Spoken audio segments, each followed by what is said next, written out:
Une fois de plus, Agitos Fondation, qui nous a permis vraiment de mener ces activités au sein de différents établissements. Au fait, le but recherché ici, c'est de montrer à la face du monde que l'handicap ne se résume pas à la mendicité. Aujourd'hui, pourquoi nous avons ciblé les écoles pour mener nos activités? Vous trouverez qu'au sein de cet établissement, par exemple, il y a des personnes porteurs d'handicap.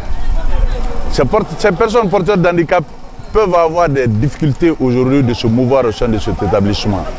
Ils ont des difficultés, ils ont honte. Mais à partir du moment qu'on passe ici, après notre passage pour les activités, ces gens-là seront que désormais, ils peuvent faire quelque chose dans la vie, ils peuvent être utiles à la suite. J'ai beaucoup remarqué des améliorations. Je vais vous dire une petite anecdote. La fois passée, lors de notre passage à l'école des sourds-muets à Kaloum, lorsqu'on a remis des cahiers aux sourds-muets, un jour j'ai été interpellé par un des sourds-muets qui vient souvent aider son papa dans un café, qui m'a dit: papa, voici ce monsieur-là est allé nous remettre des cahiers, c'est notre président. Donc je me dis aujourd'hui que partout où nous passons dans les ministères, partout où nous passons les personnalités et autres là, tout le monde sait que ce qu'on a fait aujourd'hui, on est en train de montrer le côté positif de l'handicap en Guinée, quoi.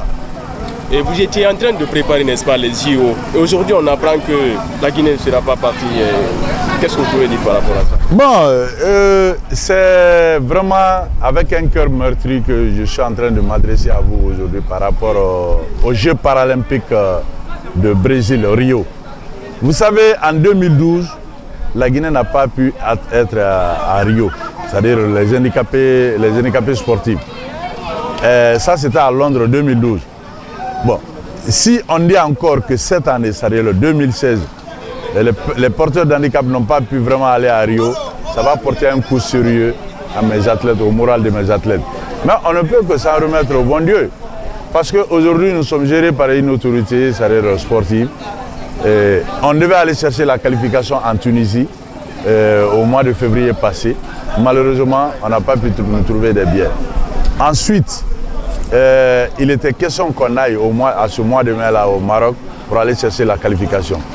Pas plus tard qu'hier, j'ai été interpellé par un mail de mon collègue de la Fédération ivoirienne d'handisport. Et pendant ces Jeux qualificatifs, ils ont même ramassé des médailles là-bas. Et il y a eu des athlètes handisport de la Côte d'Ivoire qui ont eu des minima, donc ils sont d'office qualifiés pour le Brésil. Moi, mon choix était aujourd'hui qu'avec tout ce qu'on est en train de faire pour le handisport guinéen aujourd'hui, c'était d'aller se qualifier sur le terrain. C'était vraiment honorable. On ne peut s'attendre qu'à des invitations que certainement Rio va nous envoyer. Et ça sera des invitations sans frais.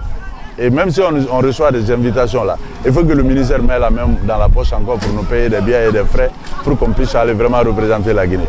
Vraiment, c'est regrettable pour nous. Et après, à quoi peut-on donc s'attendre après ce retour de la Guinée? Bon, après le retour de la Guinée, je vois que même au sein des personnes valides, il n'y a pas grand-chose. Il n'y a pas assez d'athlètes qui iront au Brésil. Compte tenu de la situation économique de notre pays, aujourd'hui, la Guinée traverse vraiment une crise sans précédent. Après Ebola, tout le monde devait s'attendre à ça quand même. Mais on devait quand même faire des petits efforts, ne serait-ce que regarder les personnes porteurs d'handicap pour faire qualifier au moins 2 ou 3 athlètes pour qu'ils puissent aller vraiment au Brésil. Parce que le Brésil, Rio, c'est vraiment un rendez-vous à ne pas manquer, quoi. C'est le monde entier qui va être là-bas.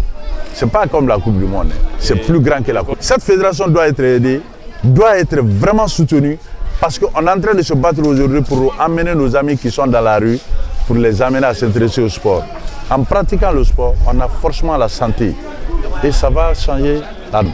Donc moi je lance un appel aujourd'hui aux autorités guinéennes. Ils n'ont qu'à essayer de voir. Ce n'est pas la mendicité qu'on est en train de faire, on n'est pas en train de commander. Aujourd'hui, je suis en train d'interdire un mot dans le jargon des personnes handicapées, c'est-à-dire le mot aider. On n'est pas aidé, c'est notre droit. La Convention des Nations Unies a ratifié. La Guinée a ratifié cette convention. Aujourd'hui, ça est sur la table du président pour la promulgation. Moi, je crois que c'est notre droit qu'on est en train de réclamer aujourd'hui. On ne sommes pas là en train de tendre la main pour que le gouvernement nous aide. On ne demande pas d'aide. Je suis en train d'interdire à tous mes athlètes aujourd'hui de parler de ce mot-là. Le mot aide là doit être banni dans nos jargons. nous ne sommes pas des personnes à aider, nous sommes des personnes à regarder, nous sommes des personnes à soutenir. Il faut régler nos droits, il faut respecter nos droits. Dès qu'on rentre en possession de nos droits, sincèrement, vous verrez tout de suite là que tout va rentrer dans l'ordre. Donc moi, ça me fait honte aujourd'hui de voir mes amis en train de manier dans la rue. Mais qu'est-ce qu'on peut?